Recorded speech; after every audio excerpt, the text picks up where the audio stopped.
ಅಧಿಕಾರ ಹಸ್ತಾಂತರಕ್ಕೆ ಪಟ್ಟು ಹಿಡಿತಾರ ಡಿಕೆ ಶಿವಕುಮಾರ್ ಅವರು. ನೇರವಾಗಿ ಸಿದ್ದರಾಮಯ್ಯ ಅವರ ಎದುರು ತಮ್ಮ ಡಿಮ್ಯಾಂಡ್ ಅನ್ನೋದನ್ನ ತಿಳಿಸ್ತಾರ ಡಿಸಿಎಂ ಡಿಕೆ ಶಿವಕುಮಾರ್ ಅವರು. ಆಗ ಒಪ್ಕೊಳ್ತಾರ ಸಿದ್ದರಾಮಯ್ಯ ಅವರು, ಅಥವಾ ಡಿಕೆ ಶಿವಕುಮಾರ್ ಅವರನ್ನ ಮನವೊಲಿಸಿ ತಾನೇ ಮುಂದುವರೆದಾಗಿ ಅವ್ರನ್ನ ಮನವೊಲಿಸುವ ಪ್ರಯತ್ನ ಆಗುತ್ತಾ? ಡಿಸೆಂಬರ್ ಕ್ರಾಂತಿಯೋ ಸಂಧಾನವೋ ನೋಡ್ರಿ. ಅಧಿಕಾರ ಹಸ್ತಾಂತರಕ್ಕೆ ಡಿಕೆ ಶಿವಕುಮಾರ್ ಅವರು ಪಟ್ಟು ಹಿಡಿತಾರ? ಸಿದ್ದರಾಮಯ್ಯ ಅವರ ಮುಂದೆ ನೋಡಿ, ನೀವು ಮಾತು ಕೊಟ್ಟಿದ್ದೀರಿ, 2.5 ವರ್ಷ ಆಯ್ತು, ಬಿಟ್ಕೊಡಿ ಅಂತ ಕೇಳ್ತಾರ? ಇದಾಗ್ಬೋದಾ? ಅಥವಾ ಸಿಎಂ ಸಿದ್ದರಾಮಯ್ಯ ಅವರು ಡಿಕೆ ಶಿವಕುಮಾರ್ ಅವರನ್ನೇ ಮನವೊಲಿಸಿ ತಾನೇ ಕಂಟಿನ್ಯೂ ಮಾಡ್ತಾರ ಅನ್ನೋದು ಸದ್ಯಕ್ಕಿರುವಂತ ಕುತೂಹಲ. ಆ ಕುತೂಹಲಕ್ಕೆ ಬಹುತೇಕ ನಾಳೆ ಅಷ್ಟೊತ್ತಿಗೆ ಒಂದು ಫುಲ್ ಸ್ಟಾಪ್ ಬೀಳುತ್ತೆ. ಆದ್ರೆ ನಾಳೆವರೆಗೂ ಕೂಡ ಕಂಟಿನ್ಯೂ ಯಾಕಂತ ಅಂದ್ರೆ ರಾಷ್ಟ್ರ ರಾಜಕಾರಣದ ಅಂಗಳಕ್ಕೆ ತಲುಪಿದೆ, ದೆಹಲಿಗೆ ತಲುಪಿರೋದು. ಇವತ್ತು ಮೀಟಿಂಗ್ ನಲ್ಲಿ ಚರ್ಚೆಗಳು ಕೂಡ ಆಗುತ್ತೆ. ಅಧಿಕಾರ ಹಸ್ತಾಂತರಕ್ಕೆ ಪಟ್ಟು ಹಿಡಿತಾರ ಡಿಕೆ ಶಿವಕುಮಾರ್ ಅವರು. ನೇರವಾಗಿ ಸಿದ್ದರಾಮಯ್ಯ ಅವರ ಎದುರು ತಮ್ಮ ಡಿಮ್ಯಾಂಡ್ ಅನ್ನೋದನ್ನ ತಿಳಿಸ್ತಾರ ಡಿಸಿಎಂ ಡಿಕೆ ಶಿವಕುಮಾರ್ ಅವರು. ಆಗ ಒಪ್ಕೊಳ್ತಾರ ಸಿದ್ದರಾಮಯ್ಯ ಅವರು, ಅಥವಾ ಡಿಕೆ ಶಿವಕುಮಾರ್ ಅವರನ್ನ ಮನವೊಲಿಸಿ ತಾನೇ ಮುಂದುವರೆದಾಗಿ ಅವ್ರನ್ನ ಮನವೊಲಿಸುವ ಪ್ರಯತ್ನ ಆಗುತ್ತಾ? ಡಿಸೆಂಬರ್ ಕ್ರಾಂತಿಯೋ ಸಂಧಾನವೋ ನೋಡ್ರಿ. ಅಧಿಕಾರ ಹಸ್ತಾಂತರಕ್ಕೆ ಡಿಕೆ ಶಿವಕುಮಾರ್ ಅವರು ಪಟ್ಟು ಹಿಡಿತಾರ? ಸಿದ್ದರಾಮಯ್ಯ ಅವರ ಮುಂದೆ ನೋಡಿ, ನೀವು ಮಾತು ಕೊಟ್ಟಿದ್ದೀರಿ, 2.5 ವರ್ಷ ಆಯ್ತು, ಬಿಟ್ಕೊಡಿ ಅಂತ ಕೇಳ್ತಾರ? ಇದಾಗ್ಬೋದಾ? ಅಥವಾ ಸಿಎಂ ಸಿದ್ದರಾಮಯ್ಯ ಅವರು ಡಿಕೆ ಶಿವಕುಮಾರ್ ಅವರನ್ನೇ ಮನವೊಲಿಸಿ ತಾನೇ ಕಂಟಿನ್ಯೂ ಮಾಡ್ತಾರ ಅನ್ನೋದು ಸದ್ಯಕ್ಕಿರುವಂತ ಕುತೂಹಲ. ಆ ಕುತೂಹಲಕ್ಕೆ ಬಹುತೇಕ ನಾಳೆ ಅಷ್ಟೊತ್ತಿಗೆ ಒಂದು ಫುಲ್ ಸ್ಟಾಪ್ ಬೀಳುತ್ತೆ. ಆದ್ರೆ ನಾಳೆವರೆಗೂ ಕೂಡ ಕಂಟಿನ್ಯೂ ಯಾಕಂತ ಅಂದ್ರೆ ರಾಷ್ಟ್ರ ರಾಜಕಾರಣದ ಅಂಗಳಕ್ಕೆ ತಲುಪಿದೆ, ದೆಹಲಿಗೆ ತಲುಪಿರೋದು. ಇವತ್ತು ಮೀಟಿಂಗ್ ನಲ್ಲಿ ಚರ್ಚೆಗಳು ಕೂಡ ಆಗುತ್ತೆ. ಅಧಿಕಾರ ಹಸ್ತಾಂತರಕ್ಕೆ ಪಟ್ಟು ಹಿಡಿತಾರ ಡಿಕೆ ಶಿವಕುಮಾರ್ ಅವರು. ನೇರವಾಗಿ ಸಿದ್ದರಾಮಯ್ಯ ಅವರ ಎದುರು ತಮ್ಮ ಡಿಮ್ಯಾಂಡ್ ಅನ್ನೋದನ್ನ ತಿಳಿಸ್ತಾರ ಡಿಸಿಎಂ ಡಿಕೆ ಶಿವಕುಮಾರ್ ಅವರು. ಆಗ ಒಪ್ಕೊಳ್ತಾರ ಸಿದ್ದರಾಮಯ್ಯ ಅವರು, ಅಥವಾ ಡಿಕೆ ಶಿವಕುಮಾರ್ ಅವರನ್ನ ಮನವೊಲಿಸಿ ತಾನೇ ಮುಂದುವರೆದಾಗಿ ಅವ್ರನ್ನ ಮನವೊಲಿಸುವ ಪ್ರಯತ್ನ ಆಗುತ್ತಾ? ಡಿಸೆಂಬರ್ ಕ್ರಾಂತಿಯೋ ಸಂಧಾನವೋ ನೋಡ್ರಿ. ಅಧಿಕಾರ ಹಸ್ತಾಂತರಕ್ಕೆ ಡಿಕೆ ಶಿವಕುಮಾರ್ ಅವರು ಪಟ್ಟು ಹಿಡಿತಾರ? ಸಿದ್ದರಾಮಯ್ಯ ಅವರ ಮುಂದೆ ನೋಡಿ, ನೀವು ಮಾತು ಕೊಟ್ಟಿದ್ದೀರಿ, 2.5 ವರ್ಷ ಆಯ್ತು, ಬಿಟ್ಕೊಡಿ ಅಂತ ಕೇಳ್ತಾರ? ಇದಾಗ್ಬೋದಾ? ಅಥವಾ ಸಿಎಂ ಸಿದ್ದರಾಮಯ್ಯ ಅವರು ಡಿಕೆ ಶಿವಕುಮಾರ್ ಅವರನ್ನೇ ಮನವೊಲಿಸಿ ತಾನೇ ಕಂಟಿನ್ಯೂ ಮಾಡ್ತಾರ ಅನ್ನೋದು ಸದ್ಯಕ್ಕಿರುವಂತ ಕುತೂಹಲ. ಆ ಕುತೂಹಲಕ್ಕೆ ಬಹುತೇಕ ನಾಳೆ ಅಷ್ಟೊತ್ತಿಗೆ ಒಂದು ಫುಲ್ ಸ್ಟಾಪ್ ಬೀಳುತ್ತೆ. ಆದ್ರೆ ನಾಳೆವರೆಗೂ ಕೂಡ ಕಂಟಿನ್ಯೂ ಯಾಕಂತ ಅಂದ್ರೆ ರಾಷ್ಟ್ರ ರಾಜಕಾರಣದ ಅಂಗಳಕ್ಕೆ ತಲುಪಿದೆ, ದೆಹಲಿಗೆ ತಲುಪಿರೋದು. ಇವತ್ತು ಮೀಟಿಂಗ್ ನಲ್ಲಿ ಚರ್ಚೆಗಳು ಕೂಡ ಆಗುತ್ತೆ.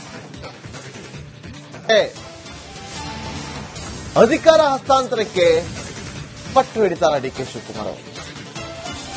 ನೇರವಾಗಿ ಸಿದ್ದರಾಮಯ್ಯ ಅವರ ಎದುರು ತಮ್ಮ ಡಿಮ್ಯಾಂಡ್ ಅನ್ನೋದನ್ನ ತಿಳಿಸ್ತಾರ ಡಿಸಿಎಂ ಡಿಕೆ ಶಿವಕುಮಾರ್ ಅವರು. ಆಗ ಒಪ್ಕೊಳ್ತಾರ ಸಿದ್ದರಾಮಯ್ಯ ಅವರು, ಅಥವಾ ಡಿಕೆ ಶಿವಕುಮಾರ್ ಅವರನ್ನ ಮನವೊಲಿಸಿ ತಾನೇ ಮುಂದುವರೆದಾಗಿ ಅವ್ರನ್ನ ಮನವೊಲಿಸುವ ಪ್ರಯತ್ನ ಆಗುತ್ತಾ? ಡಿಸೆಂಬರ್ ಕ್ರಾಂತಿಯೋ ಸಂಧಾನವೋ ನೋಡ್ರಿ. ಅಧಿಕಾರ ಹಸ್ತಾಂತರಕ್ಕೆ ಡಿಕೆ ಶಿವಕುಮಾರ್ ಅವರು ಪಟ್ಟು ಹಿಡಿತಾರ? ಸಿದ್ದರಾಮಯ್ಯ ಅವರ ಮುಂದೆ ನೋಡಿ, ನೀವು ಮಾತು ಕೊಟ್ಟಿದ್ದೀರಿ, 2.5 ವರ್ಷ ಆಯ್ತು, ಬಿಟ್ಕೊಡಿ ಅಂತ ಕೇಳ್ತಾರ? ಇದಾಗ್ಬೋದಾ? ಅಥವಾ ಸಿಎಂ ಸಿದ್ದರಾಮಯ್ಯ ಅವರು ಡಿಕೆ ಶಿವಕುಮಾರ್ ಅವರನ್ನೇ ಮನವೊಲಿಸಿ ತಾನೇ ಕಂಟಿನ್ಯೂ ಮಾಡ್ತಾರ ಅನ್ನೋದು ಸದ್ಯಕ್ಕಿರುವಂತ ಕುತೂಹಲ. ಆ ಕುತೂಹಲಕ್ಕೆ ಬಹುತೇಕ ನಾಳೆ ಅಷ್ಟೊತ್ತಿಗೆ ಒಂದು ಫುಲ್ ಸ್ಟಾಪ್ ಬೀಳುತ್ತೆ. ಆದ್ರೆ ನಾಳೆವರೆಗೂ ಕೂಡ ಕಂಟಿನ್ಯೂ ಯಾಕಂತ ಅಂದ್ರೆ ರಾಷ್ಟ್ರ ರಾಜಕಾರಣದ ಅಂಗಳಕ್ಕೆ ತಲುಪಿದೆ, ದೆಹಲಿಗೆ ತಲುಪಿರೋದು. ಇವತ್ತು ಮೀಟಿಂಗ್ ನಲ್ಲಿ ಚರ್ಚೆಗಳು ಕೂಡ ಆಗುತ್ತೆ. ಅಧಿಕಾರ ಹಸ್ತಾಂತರಕ್ಕೆ ಪಟ್ಟು ಹಿಡಿತಾರ ಡಿಕೆ ಶಿವಕುಮಾರ್ ಅವರು. ನೇರವಾಗಿ ಸಿದ್ದರಾಮಯ್ಯ ಅವರ ಎದುರು ತಮ್ಮ ಡಿಮ್ಯಾಂಡ್ ಅನ್ನೋದನ್ನ ತಿಳಿಸ್ತಾರ ಡಿಸಿಎಂ ಡಿಕೆ ಶಿವಕುಮಾರ್ ಅವರು. ಆಗ ಒಪ್ಕೊಳ್ತಾರ ಸಿದ್ದರಾಮಯ್ಯ ಅವರು, ಅಥವಾ ಡಿಕೆ ಶಿವಕುಮಾರ್ ಅವರನ್ನ ಮನವೊಲಿಸಿ ತಾನೇ ಮುಂದುವರೆದಾಗಿ ಅವ್ರನ್ನ ಮನವೊಲಿಸುವ ಪ್ರಯತ್ನ ಆಗುತ್ತಾ? ಡಿಸೆಂಬರ್ ಕ್ರಾಂತಿಯೋ ಸಂಧಾನವೋ ನೋಡ್ರಿ. ಅಧಿಕಾರ ಹಸ್ತಾಂತರಕ್ಕೆ ಡಿಕೆ ಶಿವಕುಮಾರ್ ಅವರು ಪಟ್ಟು ಹಿಡಿತಾರ? ಸಿದ್ದರಾಮಯ್ಯ ಅವರ ಮುಂದೆ ನೋಡಿ, ನೀವು ಮಾತು ಕೊಟ್ಟಿದ್ದೀರಿ, 2.5 ವರ್ಷ ಆಯ್ತು, ಬಿಟ್ಕೊಡಿ ಅಂತ ಕೇಳ್ತಾರ? ಇದಾಗ್ಬೋದಾ? ಅಥವಾ ಸಿಎಂ ಸಿದ್ದರಾಮಯ್ಯ ಅವರು ಡಿ ಕೆ ಶಿವಕುಮಾರ್ ಅವರನ್ನೇ ಮನವೊಲಿಸಿ ತಾನೇ ಕಂಟಿನ್ಯೂ ಮಾಡ್ತಾರ ಅನ್ನೋದು ಸದ್ಯಕ್ಕಿರುವಂತ ಕುತೂಹಲ. ಆ ಕುತೂಹಲಕ್ಕೆ ಬಹುತೇಕ ನಾಳೆ ಅಷ್ಟೊತ್ತಿಗೆ ಒಂದು ಫುಲ್ ಸ್ಟಾಪ್ ಬೀಳುತ್ತೆ. ಆದ್ರೆ ನಾಳೆವರೆಗೂ ಕೂಡ ಕಂಟಿನ್ಯೂ ಯಾಕಂತಂದ್ರೆ ರಾಷ್ಟ್ರ ರಾಜಕಾರಣದ ಅಂಗಳಕ್ಕೆ ತಲುಪಿದೆ, ದೆಹಲಿಗೆ ತಲುಪಿರೋದು. ಇವತ್ತು ಮೀಟಿಂಗ್ ನಲ್ಲಿ ಚರ್ಚೆಗೂ ಕೂಡ ಆಗುತ್ತೆ. ಅಧಿಕಾರ ಹಸ್ತಾಂತರಕ್ಕೆ ಪಟ್ಟು ಹಿಡಿತಾರ ಡಿ ಕೆ ಶಿವಕುಮಾರ್ ಅವರು. ನೇರವಾಗಿ ಸಿದ್ದರಾಮಯ್ಯವರ ಎದುರು ತಮ್ಮ ಡಿಮ್ಯಾಂಡ್ ಅನ್ನೋದನ್ನ ತಿಳಿಸ್ತಾರ ಡಿಸಿಎಂ ಡಿ ಕೆ ಶಿವಕುಮಾರ್ ಅವರು. ಆಗ ಒಪ್ಕೊಳ್ತಾರ ಸಿದ್ದರಾಮಯ್ಯವರು, ಅಥವಾ ಡಿ ಕೆ ಶಿವಕುಮಾರ್ ಅವರನ್ನ ಮನವೊಲಿಸಿ ತಾನೇ ಮುಂದುವರಿದಾಗಿ ಅವ್ರನ್ನ ಮನವೊಲಿಸುವ ಪ್ರಯತ್ನ ಆಗುತ್ತಾ? ಡಿಸೆಂಬರ್ ಕ್ರಾಂತಿಯೋ ಸಂಧಾನವೋ ನೋಡ್ರಿ. ಅಧಿಕಾರ ಹಸ್ತಾಂತರಕ್ಕೆ ಡಿ ಕೆ ಶಿವಕುಮಾರ್ ಅವರು ಪಟ್ಟು ಹಿಡಿತಾರ.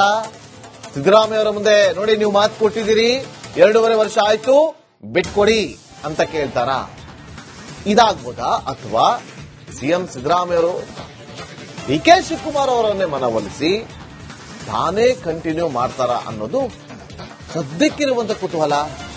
ಆ ಕುತೂಹಲಕ್ಕೆ ಬಹುತೇಕ ನಾಳೆ ಅಷ್ಟೊತ್ತಿಗೆ ಒಂದು ಫುಲ್ ಸ್ಟಾಪ್ ಬೀಳುತ್ತೆ. ಆದ್ರೆ ನಾಳೆವರೆಗೂ ಕೂಡ ಕಂಟಿನ್ಯೂ ಯಾಕಂತಂದ್ರೆ ರಾಷ್ಟ್ರ ರಾಜಕಾರಣದ ಅಂಗಳಕ್ಕೆ ತಲುಪಿದೆ, ದೆಹಲಿಗೆ ತಲುಪಿರೋದು. ಇವತ್ತು ಮೀಟಿಂಗ್ ನಲ್ಲಿ ಚರ್ಚೆಗೂ ಕೂಡ ಆಗುತ್ತೆ. ಅಧಿಕಾರ ಹಸ್ತಾಂತರಕ್ಕೆ ಪಟ್ಟು ಹಿಡಿತಾರ ಡಿ ಕೆ ಶಿವಕುಮಾರ್ ಅವರು. ನೇರವಾಗಿ ಸಿದ್ದರಾಮಯ್ಯವರ ಎದುರು ತಮ್ಮ ಡಿಮ್ಯಾಂಡ್ ಅನ್ನೋದನ್ನ ತಿಳಿಸ್ತಾರ ಡಿಸಿಎಂ ಡಿ ಕೆ ಶಿವಕುಮಾರ್ ಅವರು.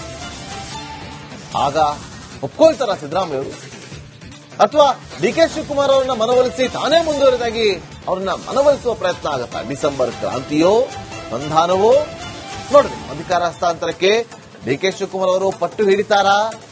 ಸಿದ್ದರಾಮಯ್ಯ ಅವರ ಮುಂದೆ ನೋಡಿ, ನೀವು ಮಾತು ಕೊಟ್ಟಿದ್ದೀರಿ, 2.5 ವರ್ಷ ಆಯ್ತು, ಬಿಟ್ಕೊಡಿ ಅಂತ ಕೇಳ್ತಾರ.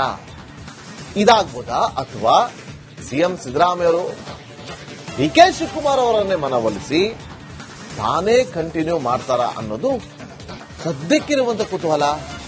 ಆ ಕುತೂಹಲಕ್ಕೆ ಬಹುತೇಕ ನಾಳೆ ಅಷ್ಟೊತ್ತಿಗೆ ಒಂದು ಫುಲ್ ಸ್ಟಾಪ್ ಬೀಳುತ್ತೆ. ಆದ್ರೆ ನಾಳೆವರೆಗೂ ಕೂಡ ಕಂಟಿನ್ಯೂ ಯಾಕಂತಂದ್ರೆ ರಾಷ್ಟ್ರ ರಾಜಕಾರಣದ ಅಂಗಳಕ್ಕೆ ತಲುಪಿದೆ, ದೆಹಲಿಗೆ ತಲುಪಿರೋದು.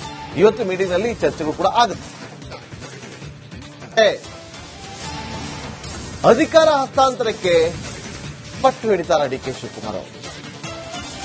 ನೇರವಾಗಿ ಸಿದ್ದರಾಮಯ್ಯವರ ಎದುರು ತಮ್ಮ ಡಿಮ್ಯಾಂಡ್ ಅನ್ನೋದನ್ನ ತಿಳಿಸ್ತಾರ ಡಿಸಿಎಂ ಡಿ ಕೆ ಶಿವಕುಮಾರ್ ಅವರು.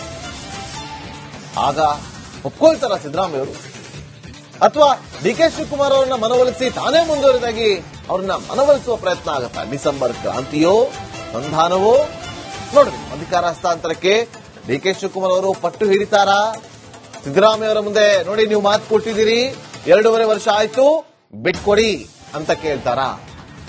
ಇದಾಗ್ಬೋದಾ? ಅಥವಾ ಸಿಎಂ ಸಿದ್ದರಾಮಯ್ಯ ಅವರು ಡಿ ಕೆ ಶಿವಕುಮಾರ್ ಅವರನ್ನೇ ಮನವೊಲಿಸಿ ತಾನೇ ಕಂಟಿನ್ಯೂ ಮಾಡ್ತಾರ ಅನ್ನೋದು ಸದ್ಯಕ್ಕಿರುವಂತ ಕುತೂಹಲ. ಆ ಕುತೂಹಲಕ್ಕೆ ಬಹುತೇಕ ನಾಳೆ ಅಷ್ಟೊತ್ತಿಗೆ ಒಂದು ಫುಲ್ ಸ್ಟಾಪ್ ಬೀಳುತ್ತೆ. ಆದ್ರೆ ನಾಳೆವರೆಗೂ ಕೂಡ ಕಂಟಿನ್ಯೂ ಯಾಕಂತಂದ್ರೆ ರಾಷ್ಟ್ರ ರಾಜಕಾರಣದ ಅಂಗಳಕ್ಕೆ ತಲುಪಿದೆ, ದೆಹಲಿಗೆ ತಲುಪಿರೋದು. ಇವತ್ತು ಮೀಟಿಂಗ್ ನಲ್ಲಿ ಚರ್ಚೆಗೂ ಕೂಡ ಆಗುತ್ತೆ.